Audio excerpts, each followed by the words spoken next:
Trailing Turquoise, Chapter 1. It was the rain that woke her. When she came to, she was lying on moist wood.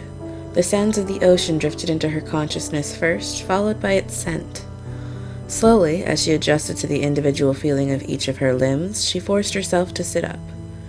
She had been crammed haphazardly between two buildings directly adjacent to the pier.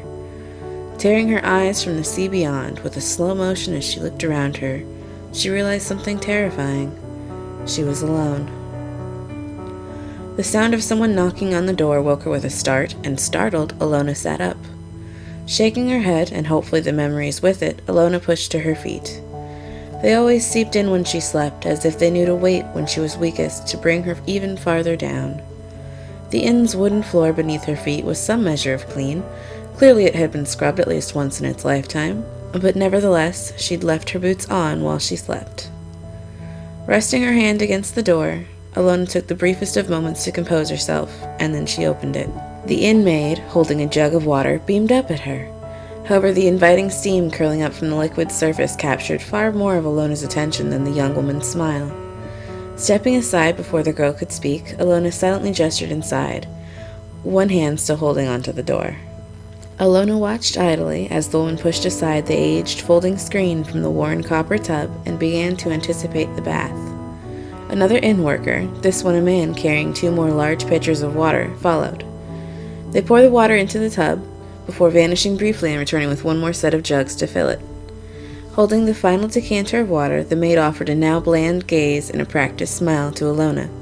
"I'll be leaving this to keep warm for you, miss."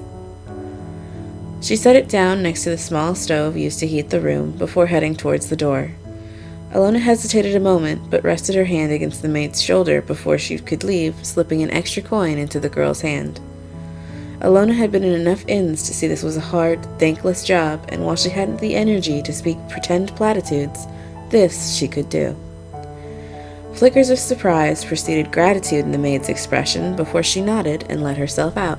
Shutting the door behind her and locking it firmly, Alona finally let out a relieved sigh. With the click of that lock, she was separated in at least some measure from the outside world until morning. Now, to enjoy the bath she'd indulged herself in. Turning, Alona walked towards the tub and stared blankly at the water. It was a rare purchase, for more reasons than just the coin it cost. Softly, she trailed her fingertips over the water's surface.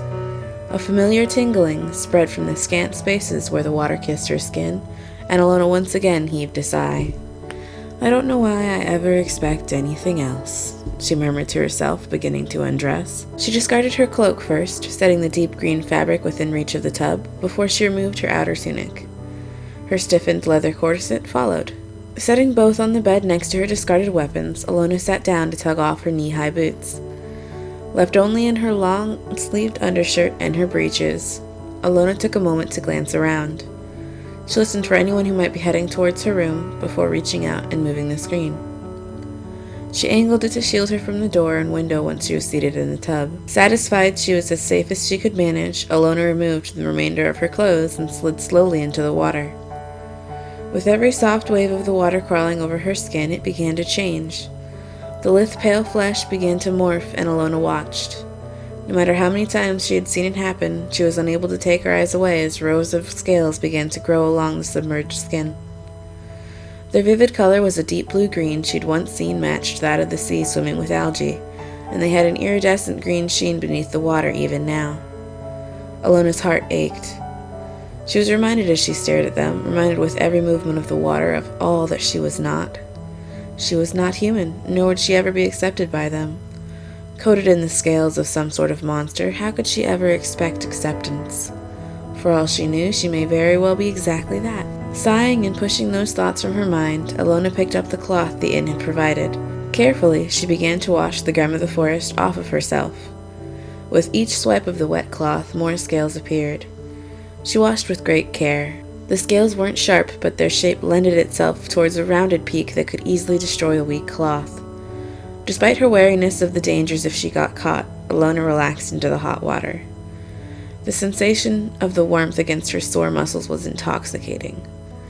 She stretched out as much as the small tub allowed, delighting in the feeling. Very soon she'd continue on into washing her hair, but for now Alona found herself closing her eyes. Just a moment. Just a single moment for her to relax and just be. Surely that was all right. Just one moment. The softest of footsteps alerted her to the presence of another. Her eyes snapped open, her muscles tensed in preparation, but the room was dark. Suspecting the lantern might have burned down, Ilona shifted a leg silently in the water, checking its temperature. Warm. No, the lantern had been unlit. All alarms ringing in her head now, Ilona listened. Was there going to be another footstep? Had there ever been a footstep, or was she imagining... No, that was definitely the quiet hush of someone stepping softly. Whoever was in her room was trying immensely to go unnoticed. Shifting as slowly as she could and trying just as fervently to avoid making noise, Ilona struggled to listen for something else. Rather than more of the soft footsteps she was anticipating, Ilona heard resounding, thumping footsteps out in the hall. There was a chorus of outraged voices, and for just a moment, Ilona believed one of her worst fears had come to pass. Her heart seized, and the water around her feet felt as cold as ice. It was only the shuffle of someone darting away from the door that broke her from her frightened state. Someone, likely whoever the angry voices were seeking, was hiding in her room. Worse yet, she couldn't recall where she'd put her cloak. There was some sort of runaway vagabond hiding in her room, putting the both of them in danger. There she was, half submerged in water, half skilled over and completely naked. Lovely. Running her hands through her hair as silently as she could manage, Ilona frantically fought for clear thought. What was she to do? She didn't even have the faintest idea who was in her room with her. End of Chapter 1.